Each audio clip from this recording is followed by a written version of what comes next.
Olá pessoal, como vai? Tudo bem com vocês? Hoje vamos fazer um vídeo um pouco mais focado para o ramo do direito e não tanto para a parte econômica do mercado de ações. Muito bem, o título ele pode ser mais ou menos no seguinte sentido, que é assim que vai aparecer nas redes sociais, tá? Tributação, proventos e economia tributária na, nas operações de renda variável.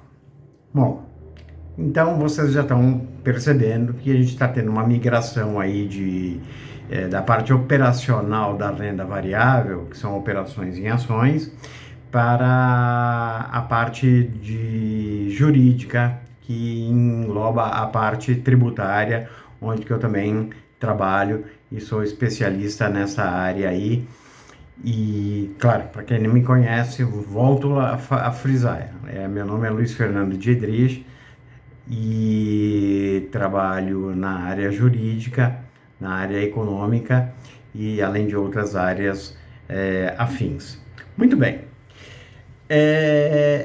Inicialmente, a gente já fez vários vídeos falando sobre renda variável e o momento que a economia está passando, e nós entendemos que seria um bom momento de investir em ações, porque na verdade é um dos ativos muito depreciados e as alternativas que nós temos no mercado, elas são muito reduzidas, tá?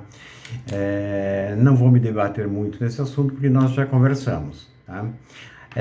Dois ativos que subiram muito, estão com uma taxa, uma cotação muito alta, é o dólar e o ouro, tá? Entretanto, para investir nisso, em tese, os investidores vão é o porto mais seguro, né, nesses momentos de incerteza.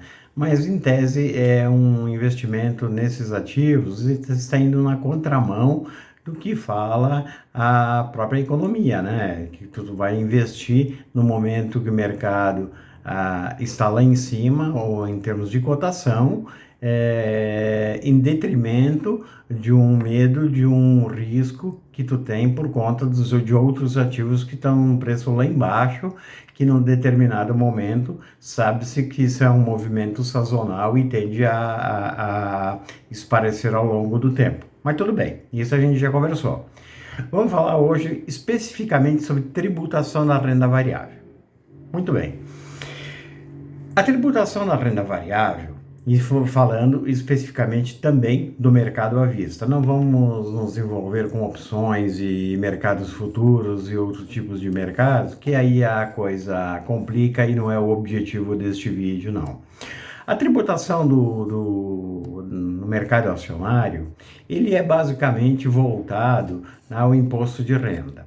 Só que aí a gente tem algumas questões para dissecar e vocês vão verificar mais no final da nossa conversa que a gente pode montar um planejamento tributário bem interessante, porque visando a economia tributária quando se faz uma venda com ações com lucro. Então vamos para algumas regrinhas aí, antes de eu chegar no ponto final, que é o ponto, digamos, principal da conversa. A tributação da renda variável do mercado de ações, ela envolve o imposto de renda. Então, o conceito básico do imposto de renda é a produção de riqueza, certo? Se não existe produção de riqueza, tu não tem uma base de cálculo para calcular o teu imposto de renda. Essa riqueza produzida também não significa que é o valor que tu investiu lá, mas sim a remuneração, o que decorreu, o lucro, assim, num linguajar mais simples, daquele investimento que tu fez. Tá? Então, 4 pontos que eu quero tratar com vocês. São os tipos de operações que hoje nós temos na renda variável e que sofrem tributações diferentes. O segundo são os proventos que as ações elas oferecem aos seus acionistas.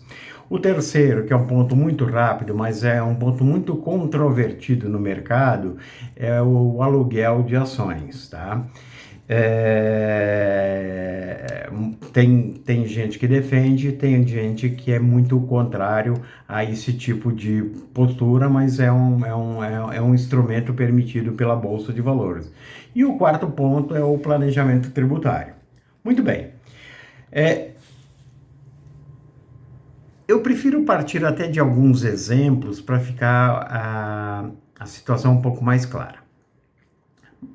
Vocês já devem ter ouvido nas chamadas operações day trade. Day trade são aquelas operações que eu faço uma compra de uma ação ou de um lote de ações de uma determinada empresa num dia e faço a venda no mesmo dia, ou seja, no pregão que eu fiz a compra, eu faço também a venda. Então, por exemplo, digamos que eu peguei uma determinada ação qualquer aí. Eu comprei 100 mil ações de uma determinada empresa a um real, deu 100 mil reais, fazendo um exemplo bem banal. Isso foi na parte da manhã. À tarde, por conta da volatilidade e tudo, essa ação estaria valendo 1,10. Muito bem. Se eu coloquei na minha cabeça que eu quis fazer uma operação de day trade, então eu comprei a ação a R$ 1 e estou com ela numa cotação de 1,10, ou seja, obtive, por sorte, uma boa escolha, numa volatilidade grande naquela ação, naquele mercado, naquele momento, naquele dia, de 10%. Então eu posso pegar e vender naquele dia. Então digamos que assim eu opte, chegou no fim da tarde, eu vou pegar e vou vender e vou embolsar esse meu lucro. Comprei 100 mil reais, estou vendendo 110 mil reais no mesmo dia. O meu lucro foi de 10 mil reais.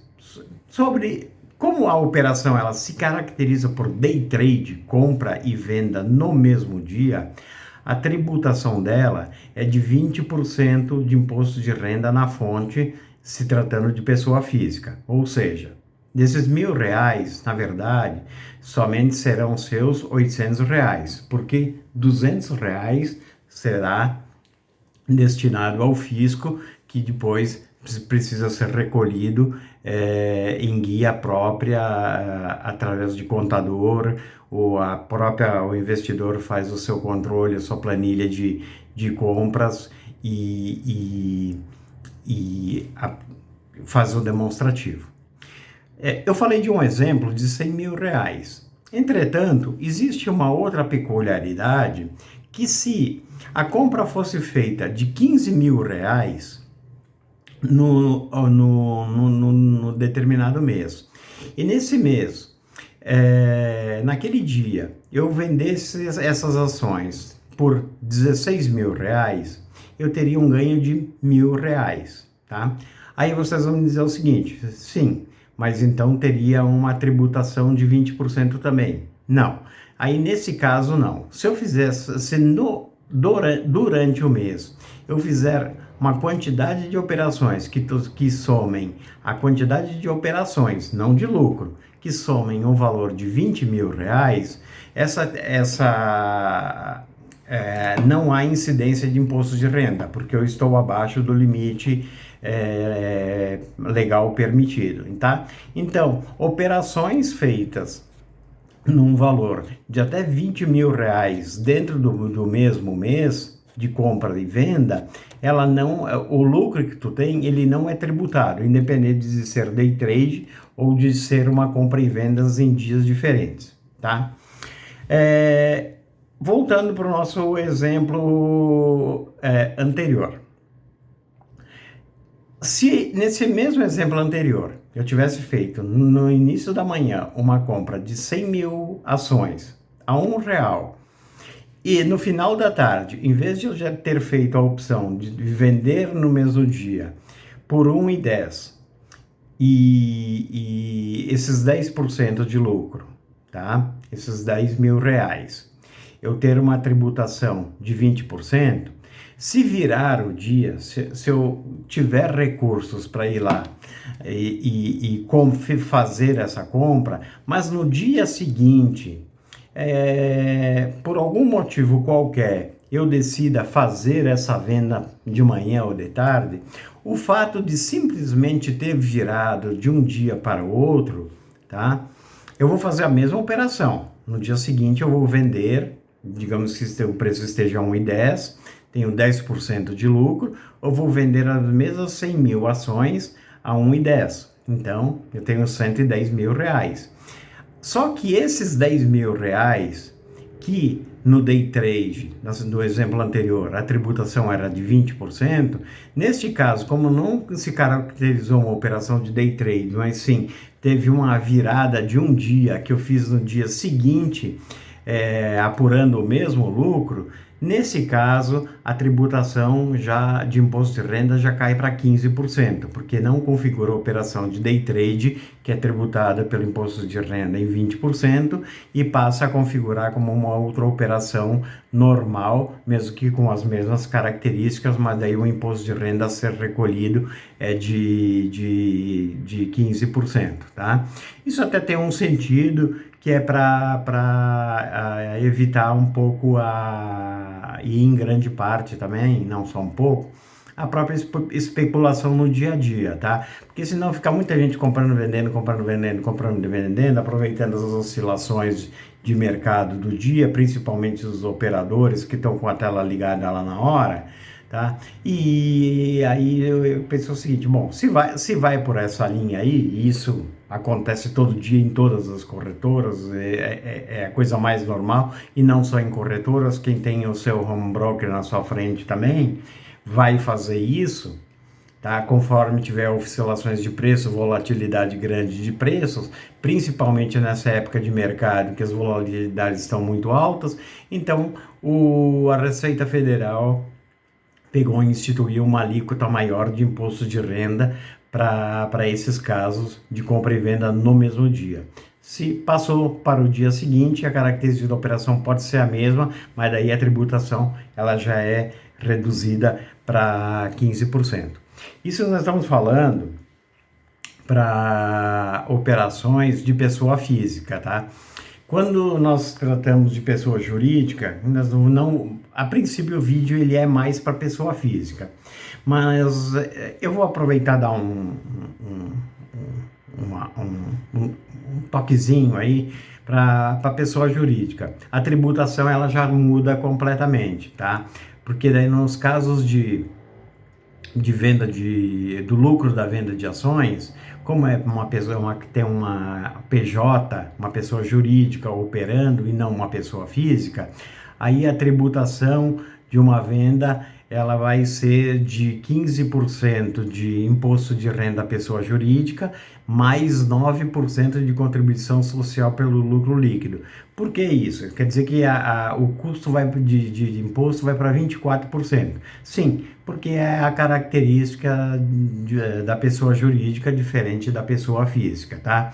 Então por que eu vou comprar numa pessoa jurídica? Porque tem fundos de investimento, empresas, corretoras, N situações que só podem comprar via pessoa jurídica e não pela pessoa física, tá? Mas então eu já vou antecipando que não é o objetivo do vídeo, mas a tributação quando se trata de pessoa jurídica, ela já é diferenciada.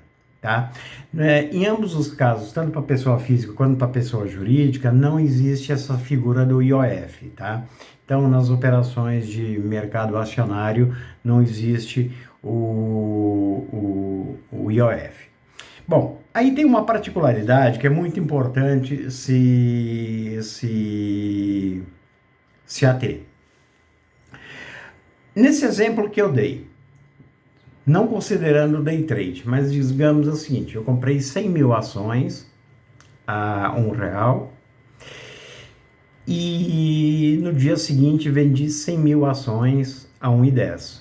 Então eu obtive um lucro de 10%. 10% sobre o meu 100 mil deu R$10 mil. Eu falei que a tributação era 15%. Muito bem. Quando vocês vão verificar o extrato de vocês na bolsa, tá? Daquela operação, existe uma retenção imediata, tá? Esse 15% vocês recolhem até o final do dia do mês seguinte. Mas existe uma retenção imediata no extrato da bolsa de 0,005%, tá? Por que que isso ocorre? Isso ocorre, que é a gente chama comumente no mercado e também na área do direito, como é o chamado dedo duro, tá?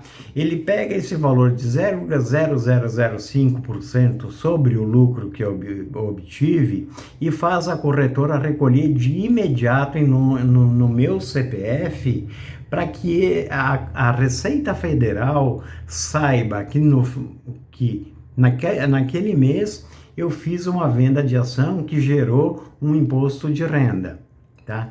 Então, já está dentro do computador da Receita Federal uma negociação minha que gerou um imposto de renda.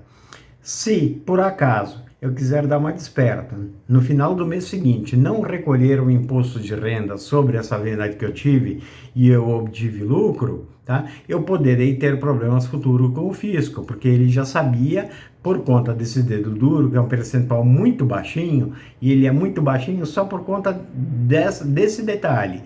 É para, em tese, a corretora informar para a Receita Federal que eu fiz uma operação no mercado acionário e eu tive um lucro, e sobre esse lucro incide uma alíquota de 15%. Mas daí ela já retém um valorzinho pequenininho, que fica registrado nos computadores da Receita Federal, e se no mês que vem eu não recolher a alíquota devida, eu estou sujeito a autuação e multa pela Receita Federal por conta do descumprimento dessa obrigação de recolhimento do imposto de renda, tá? Então é o chamado dedo duro, tá? Para vendas abaixo de R$20 mil, isso não ocorre dentro do mês, tá? O R$20 mil não é cada operação de R$20 mil, é um total de R$20 mil dentro do mês. Então pode ser 4 operações de 5 mil, 2 de 10, uma de 20, tá? Mas que isso ocorra dentro do mês. Não quer dizer que cada operação, eu faço uma operação de 10 hoje, uma de 10 amanhã, uma de 15 aí depois da manhã e tal. Em 3 dias já totalizou mais de R$20 mil. Daí já, a regra já não vale de isenção, tá? É R$20 mil no mês.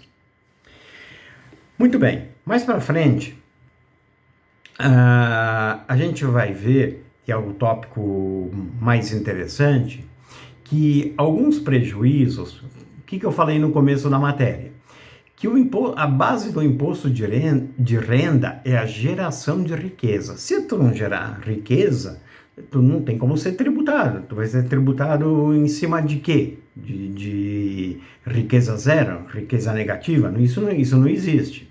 Mas essa tributação e essa riqueza, esse lucro que eu obtive, ele pode ser colocado num planejamento tributário, onde podem haver e existirão prejuízos ao longo do mês ou ao longo do ano, que eu poderei compensar com esse lucro que eu obtive, tá? Por isso que é importante, quando se tem uma carteira de ações, independente se é pessoa física ou pessoa jurídica, que essa pessoa faça uma planilha, se não tem um sistema adequado, faça uma planilha de Excel e registre: tal data, comprou tantas ações, a qual custo, e assim por diante vai fazendo o controle. Por quê?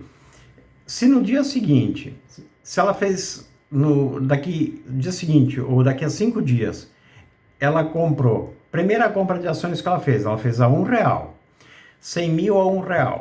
Depois, ela pegou e quis comprar mais 100, a ação caiu, ela quis comprar mais 100 mil a 80 centavos. Depois a ação subiu bastante, ela quis comprar mais 200 mil ações a 0,90 centavos. Na verdade, ela fez 3 compras de 100 mil ações, ou seja, 300 mil ações, com preços diferentes. Se ela fez 3 compras com preços diferentes, o custo médio da compra dela vai ser diferente do custo inicial da primeira compra. Então, quando ela for fazer a venda, digamos que ela venda, aguarde mais um pouco, e esse papel ela tem a sorte de chegar numa cotação de 1,30.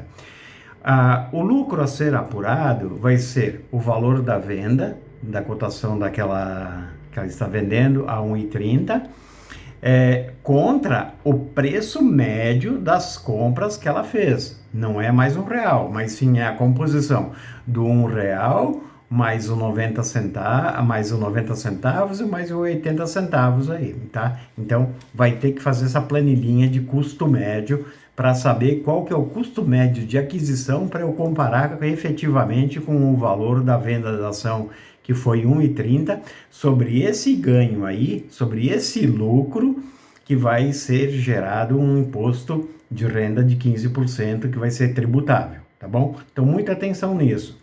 Quando se fizer várias compras de um determinado papel a preços diferentes, sendo que o papel é o mesmo, é interessante se fazer uma planilhinha de custo médio desse papel para ter esse controle, porque é isso que o sistema da Receita está fazendo, porque a cada compra que tu faz, no home broker da corretora, ele já vai informar a Receita Federal e ela tem todas as informações lá.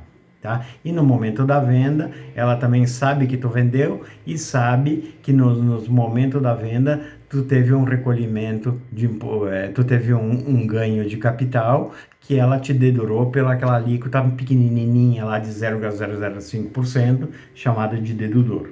Tá bom? Até aí mais ou menos, deu para entender, mas é esse cuidado que a gente tem que ter sim em compras e vendas no mercado acionário.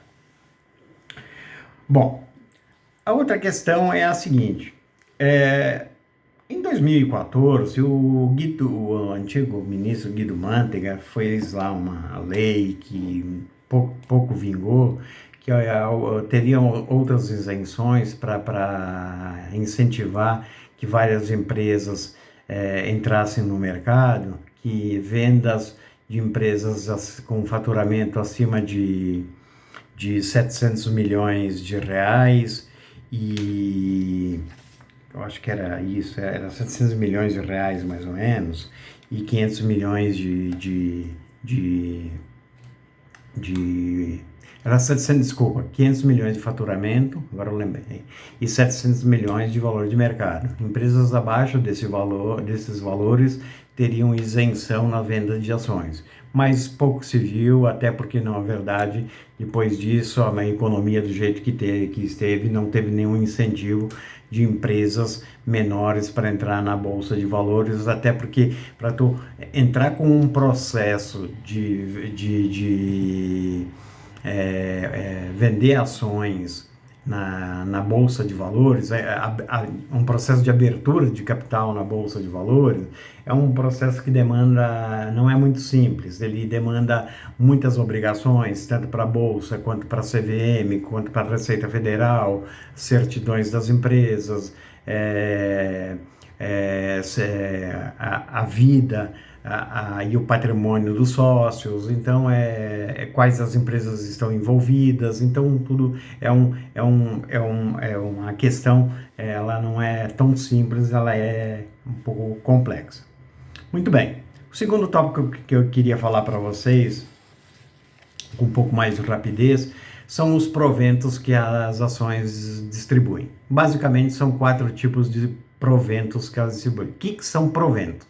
Primeiro, quando tu compra uma ação, tu está comprando uma parte da empresa, tu está se tornando acionista daquela empresa. Muito bem.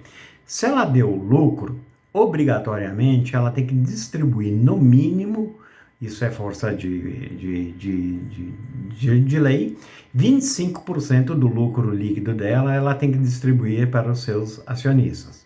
Isso se chamam dividendos, tá bom? Então, os dividendos são distribuídos para os acionistas, depende da periodicidade, porque normalmente os bancos, por exemplo, Banco Itaú e Banco Bradesco faz essa distribuição mensal. Algumas empresas optam por trimestral, outras semestral, outras anual, que talvez é até o mais comum, principalmente agora nessa questão. Não necessariamente elas têm que distribuir 25% do lucro como dividendos. Elas podem, no estatuto dela, disserem, eu vou distribuir 40%, eu vou distribuir 50%, eu vou distribuir 60%, 100%. Porque alguns ramos de negócios, eles não demandam tanto capital de investimentos, entendeu? Então, uma empresa metalúrgica, ela demanda muito capital de giro e muita coisa. Diferente de uma empresa de seguros, tá? Que ela gera caixa e tal. Então, o nível de investimento, aí ele pode adequar o percentual de distribuição de dividendos ao nível de investimentos que ela tem. Tem mais caixa, pode distribuir mais dividendo. Tem menos caixa, vai ter que distribuir pelo menos o dividendo obrigatório se ela der lucro. A outra questão, também parecido com dividendos, mas não é, e o dividendo, a tributação, ela é zero. Existe um projeto de lei na Câmara querendo tributar dividendos. Para mim, isso é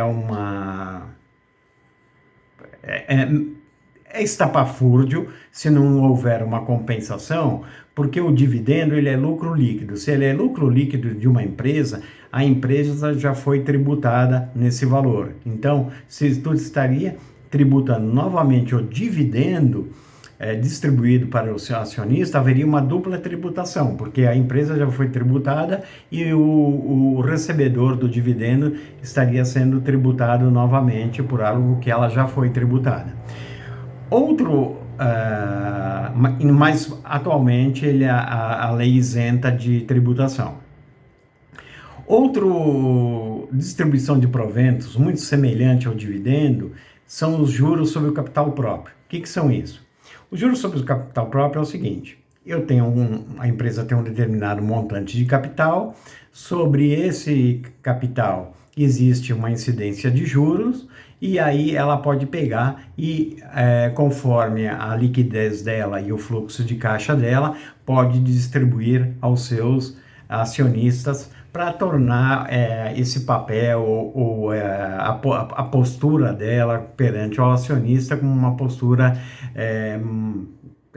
mais respeitável, que quer remunerar bem o acionista.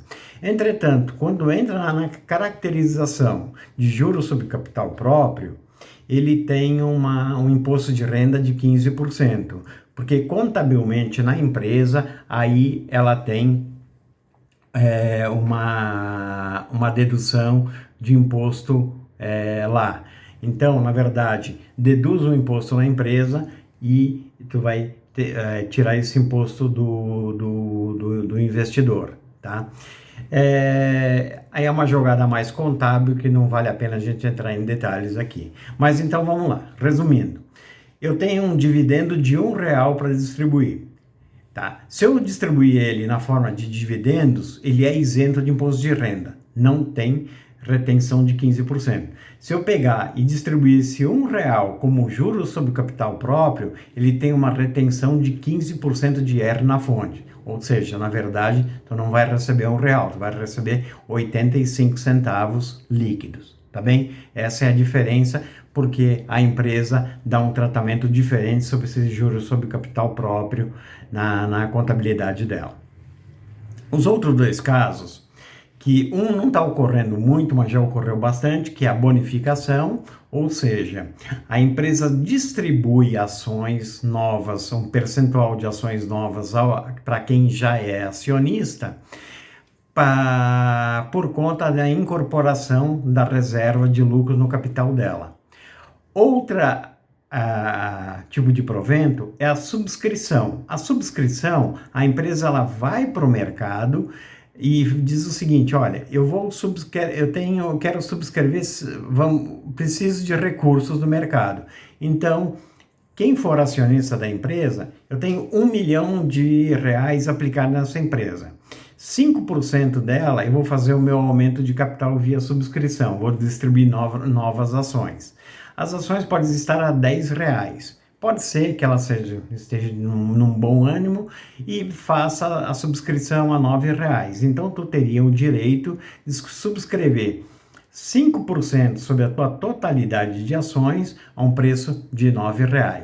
Normalmente, o preço da subscrição, tá? Isso é para a empresa angariar mais recursos para os seus investimentos, é uma forma de ela obter recursos, mas isso vai diluir a base acionária, tá? Quem não participar disso vai ficar fora, vai ter uma percentual menor de participação acionária naquela empresa. A subscrição é feita em dinheiro e tu recebe as ações em contrapartida referente a esse percentual. Normalmente eu falei R$ 9 de uma cotação de 10, eu falei R$ 9 como exemplo. Ocorre que depende como é feito o estatuto da empresa, tá? Porque pode ser, como o conselho de administração estabelece, ele pode pegar e fazer o seguinte: não, nós vamos colocar o preço da subscrição à média dos últimos 180 dias da cotação da ação. Então, pode ser que dá 9,50, pode ser que dá 10,20, 10,30, depende de como ela se comportou no mercado nos últimos tempos.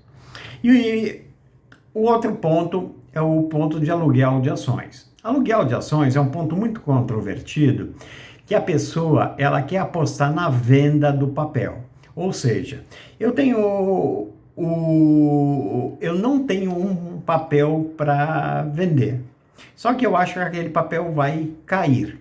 Então eu vou no mercado, alugo de um terceiro uma determinada ação a um determinado preço, pago uma taxa de aluguel conforme a oferta e demanda deste papel, vai ter uma taxa ou a disponibilidade, tá?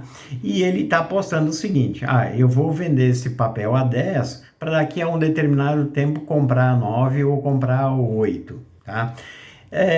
Então ele está apostando numa posição vendida. É um critério que muita gente critica, mas existe no mercado e é perfeitamente legal. Um exemplo claro: vou pegar uma empresa aérea qualquer, Gol. Digamos que o papel esteja a R$ 20, tá? Com essa pandemia toda aí, o pessoal acha que esse papel vai vir para R$ 10, tá? Ou R$ 15.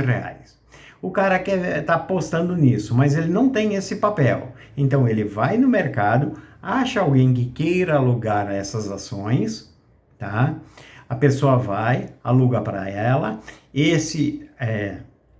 pessoa que está alugando vai pagar uma taxa pelo período que tiver alugado, e depois, quando finalizar o prazo de aluguel, vai ter que pegar, a pessoa que alugou vai ter que recomprar essas ações no mercado e devolver para quem foi o locador. Aí é uma questão também controvertida, porque aí ele pode estar com papel a 10 hoje, apostando que vai chegar a 8. Então, se ele chegar o papel a 8, ele vai recomprar 8 e teve um ganho de 2. Sobre isso, vai incidir um imposto de renda sobre esse ganho maior ainda, de 22,5%. Tá? Então, de tributo não se escapa, dificilmente. Tá? Entretanto, essa pessoa que alugou esse papel a 10 e vai ter que devolver para a pessoa que alugou o papel a 10 e tiver no final da data o papel a 12, ele vai ter que pegar e comprar o papel a 12 no mercado e devolver o papel para ele a 10. Então, ou seja, a expectativa que ele tinha de vender a 10 e comprar a 8 e ganhar 2 se reverteu. Porque daí, por conta das oscilações de mercado, ele vendeu o papel a 10 e teve que recomprar 12 e perdeu 2, e aí foi-se 2 de prejuízo para ele, tá? Então a operação dele não deu certo. Mas se deu o lucro, incide para ele sim 22,5% de imposto de renda na fonte. E a última questão é o seguinte: qual o planejamento tributário que a gente pode fazer? A primeira coisa, a primeira coisa quando é, deixa eu pensar um pouquinho assim para explicar com mais calma para vocês, para ficar bem claro. Nem sempre a gente acerta um determinado papel. Tu aposta num determinado papel e depois tu vê que esse determinado papel, tu vai falar assim, é o jargão de mercado, é um mico, tá? E tu tá com mico dentro da tua carteira, te dando um baita de um prejuízo, e o que tu faz com esse mico? E tu não vê perspectiva desse mico, desse papel voltar, pelo menos aos patamares, para reduzir o teu prejuízo que tu teve na tua carteira. O que eu sugiro é o seguinte, como numa carteira tu tem lucros que incidem em imposto de renda, os prejuízos que tu venha a ter nas vendas de ações, ela dentro do ano, esse lucro pode ser compensado, tá? Então, se em janeiro eu tinha, digamos que em 2019, eu tinha um papel que era um mico brabo, que depois ela virou uma empresa em recuperação judicial, uma empresa, sei lá, qualquer uma, de fertilizante ou de construtora, que seja. Eu tinha ela comprada lá, eu tô vendo, pô, tá me dando um baita no prejuízo isso aí, essa empresa não vai para frente, não tem jeito. E eu vou ficar com essa porcaria na carteira aí até quando, tá? O que eu posso fazer? Se prepara, cria um certo um amargo na boca, mas vai acontecer. Então faz o seguinte, chega no começo do ano, preferencialmente, eu estou com prejuízo de 30 mil reais nessa ação, tá? Eu estou com prejuízo, não vejo perspectiva nela. Vende essa ação o quanto antes e apura lá um prejuízo de 30 mil reais, tá? Ao longo do ano, muito provavelmente, tu vai fazer compras e vendas que vão te gerar lucro, tá? Digamos que no mês seguinte ou um mês depois, tu venda uma ação que dê 10 mil reais de lucro. Em tese, se tu não tivesse feito a operação anterior de venda, tu teria 15% de tributação sobre os 10 mil reais de lucro, 1.500. Entretanto, tu tem uma base de cálculo de prejuízo acumulado de 30 mil reais. Então, se eu tive 30 mil reais de prejuízo no início do ano numa venda que eu fiz, por conta de um papel, de um investimento desastroso que eu fiz e não foi legal. Eu pego e, na verdade, eu não tenho tributação, porque, na verdade, eu estou abatendo meu lucro de 10 mil reais do meu prejuízo de 30 mil reais. Ou seja, eu ainda tenho para aquele ano 20 mil reais para amortizar de eventuais lucros que eu tenha. Se num próximo mês eu faço uma venda de 20 mil reais e tenho 20 mil reais de lucro, também não vou ser tributado, porque eu tenho 20 mil reais de prejuízo acumulado. Eu tinha 30 de prejuízo, depois fiz uma venda, deu 10 de lucro, passou para 20 de prejuízo acumulado, fiz uma nova venda de 20, ficou 0 de prejuízo acumulado. Agora, numa próxima venda que tu fizer, se tu apurar um lucro de 15 mil reais, de 10 mil reais, que seja, para exemplificar o cálculo, como tu não tem mais base negativa de prejuízo para compensar, esses 10 mil sim vão ser tributados com 1,5%, com 15% de alíquota de imposto de renda, ou seja, R$ 1.500, tá? Então essa é a lógica, tá? Então não necessariamente um mau investimento, um prejuízo que tu tenha numa venda de ações, ele vai ser perdido, porque, volto a falar como eu falei no início, a tributação do imposto de renda, ela é em cima de riqueza, tá? Prejuízo não gera riqueza.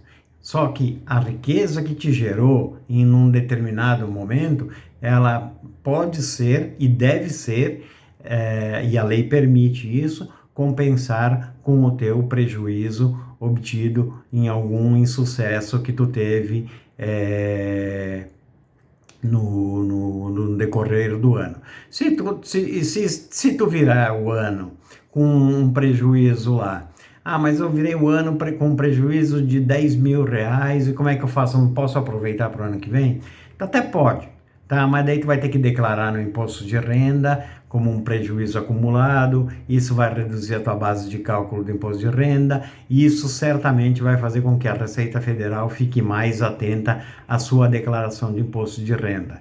Então, por isso que eu sempre sugiro, se tu tiver algum papel que tu não queira ficar com ele, e tu está disposto a assumir o prejuízo dele, porque tu não vai acertar 100% das vezes, tu não vai acertar 90% das vezes, quando tu cometer um determinado erro por conta própria ou por circunstâncias do mercado que tu não estava esperando e tem um prejuízo, não se desespere. Se for no começo do ano, até o meio do ano, exerça esse prejuízo, reconheça esse prejuízo, porque daí a tua base de cálculo de resultado ela vai estar negativa, ela vai estar, aí os próximos lucros do ano que tu tiver, tu vai abater dessa base de cálculo negativa, e os próximos lucros, até chegar no limite do prejuízo, não serão tributados, tá? Então a perda, ela, claro, não é adequada, mas ela não é totalmente perdida, tá? E eu sugiro que faça isso no começo do ano, porque daí tu tem um ano todo para gerar lucro e absorver esse prejuízo que tu reconheceu nos primeiros meses do ano. Tá bom, pessoal? Então, com relação a ações, agora vocês estão começando a perceber que existe, até agora eu estava falando de economia, de mercado, de volatilidade e tal, vocês podem ver nos últimos vídeos isso. Mas agora, tá começando, vocês veem que tem a parte do direito tributário que envolve isso. E não é só a parte da aplica a alíquota, não. Tu pode fazer um planejamento tributário para tu reduzir essa fonte de tributação, esse montante de tributação que é devido e precisa ser recolhido. Tá? Um outro ponto, só para finalizar a coisa, se eu não lembro, que o vídeo está um pouco extenso, 42 minutos, mas se no começo do vídeo eu falei que era 20 mil reais anual, então vocês me desculpem, porque é 20 mil reais isentos mensal. Então, até para ficar bem claro esse exemplo, eu quero vender no final do mês 30 mil reais de ações. Se eu vender 30 mil reais de ações, ela vai, e eu tenho um lucro nela, ela vai cair dentro da tributação de 15%, o lucro que eu gerar. Mas, se tu pegar esses 30 mil reais e vender no final do mês de abril, 20 mil reais, tá? Esses 20 mil reais vão estar isentos de tributação de imposto de renda, porque está dentro do limite de 20 mil reais. Então, daí talvez seria adequado pegar esses outros 10 mil reais e vender no mês seguinte, tá?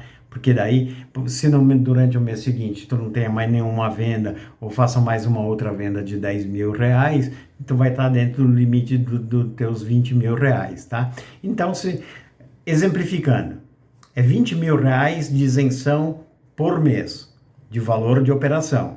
Se chegou no final do mês, tu quer vender 30 mil reais de ações, mas tu pode esperar 2 dias, então venda 20 mil reais dentro de um determinado mês, por exemplo, abril, e os outros 10 mil reais venda no começo de maio. Porque daí, em vez de tu ter uma tributação para vender por conta de um dia, 2 dias, ter uma tributação de 15% sobre o teu ganho nos 30 mil reais, os teus 20 mil reais já vão estar isentos, não vai ter tributação nenhuma. Tá? Esse é um outro planejamento financeiro também que se faz para pequenos valores. Para grandes valores, são aquele outro que eu acabei de falar. Então, para vocês terem bastante na cabeça, o mercado acionário, ele não é simples por si só. tá? Porque tem todas as questões de volatilidade de economia, política, dólar e tal, mas também envolve a parte de direito. E eu estou dando uma primeira ideia, que é a parte do direito tributário aliado ao planejamento financeiro, para que vocês, investidores, possam ter um conhecimento melhor e uma economia melhor de impostos quando realizarem as operações que tenham interesse. Tá bom? Esse é mais um vídeo. Em breve eu vou montar mais um vídeo voltado para esses assuntos e, eventualmente, qualquer sugestão, estamos à disposição. Manda alguma sugestão aí e, se não gostarem, também qualquer crítica construtiva é muito bem-vinda. O nosso objetivo não é ficar chateado não pelo bom ou pelo ruim, mas pelo contrário, é pegar que vocês ajudem a gente a sempre fazer alguma coisa que seja interessante de assunto, que eu possa ajudar modestamente vocês a auxiliar nesse mercado que aparentemente, pelo que eu vejo nas redes sociais, existe muitas dúvidas, tá? Muitas dúvidas mesmo, e é um mercado que a gente tem que incentivar, porque nós estamos com pouquíssimas alternativas de investimentos, tá bom? Porque em imóveis hoje tu só tem uma ponta. Para fazer uma compra e venda de imóvel, tu tem que ter o comprador e o vendedor. Hoje só tem vendedor, tu não tem comprador. Ouro e dólar estão lá em cima as cotações. Renda fixa e poupança, as taxas estão lá embaixo. Outras alternativas, previdência privada, então nem se fala, pelo amor de Deus. Se alguém me fala que isso é uma complementação de renda, eu respeito a opinião, mas não quero nem falar nesse produto que o banco vende, tá? Então, essa é a minha conclusão. E fique com Deus e aguardo sugestões de todos. Espero que tenham gostado. E, se gostarem, compartilhem para a gente ter novas ideias aí. Um grande abraço a todos.